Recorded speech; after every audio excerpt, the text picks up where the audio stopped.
పేరు Athuluri Chandranaidu, son of Pothainaidu, Gagammagaripalli village, Penumuru మండలం, Chittoor district. నేను 5 years బ్యాక్ ఈ ఖర్జూరం ప్లాంటేషన్ చేయడం జరిగింది.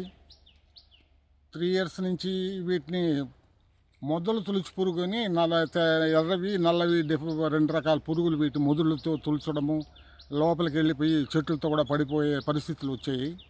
ఒక 5-6 చెట్లు పడిపోయినాయి కూడా. లేటెస్ట్గా సారు పరిచయం తర్వాత ఈ హార్టిమిన్ని స్ప్రే చేయడము, మొదల దగ్గర వాటిని నీళ్ళల్లో కలిపి బ్యారెల్స్తో మగ్గులతో కూడా వాటిపైన పోయడం జరిగింది. డ్రిప్పుల దగ్గర ఎక్కడెక్కడ నీళ్లు పోతుంటాయి అక్కడ కూడా వేసిన తర్వాత ఆ చెట్ల దగ్గర నెక్స్ట్ 2-3 days తర్వాత చూస్తే చాలా వరకు పురుగులన్నీ నల్లవి కానీ ఎర్రవి కానీ చనిపోయి ఒకటి మొదళ్ళలో కింద పడిపోయి కనిపిస్తున్నాయి. వీటిని చేసిన తర్వాత నాకు కూడా కొంచెం కాన్ఫిడెన్స్ లెవెల్స్ పెరిగిందనమాట.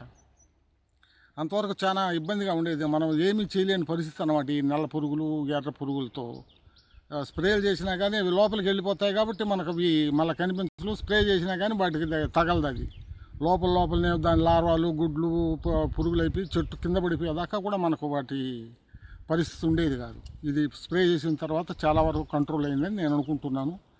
బాగా ఉంది ఇప్పుడు పరిస్థితి. Thank you.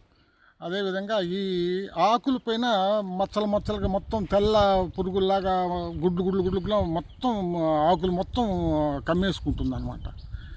దీనివల్ల ఏమవుతుందంటే వాటికి జరగాల్సినటువంటి కెమికల్ రియాక్షన్ ఏమీ లేకుండా పోయేదానివల్ల చెట్లన్నీ ఆకులన్నీ నల్లగా తిరిగిపోవడము, మగ్గుగా వెళ్ళిపీసి వాడు ఎండిపోతుంటాయి పట్టలు. దానికి కూడా ఇది చాలా బాగా పనిచేసింది. స్ప్రే చేసిన తర్వాత ఎక్కడెక్కడ దీని స్ప్రే తగలేదు అక్కడంతా పురుగులు అలాగే ఉన్నాయి. ఎక్కడెక్కడంతా అయితే ఈ మందు తగిలిందో అక్కడంతా బాగా నీట్గా క్లీన్ అయిపోయి ఉండే. అది మళ్ళీ ఒకసారి స్ప్రే చేద్దామని అనుకుంటున్నాను వాటి క్లియరెన్స్ కోసం. Thank you.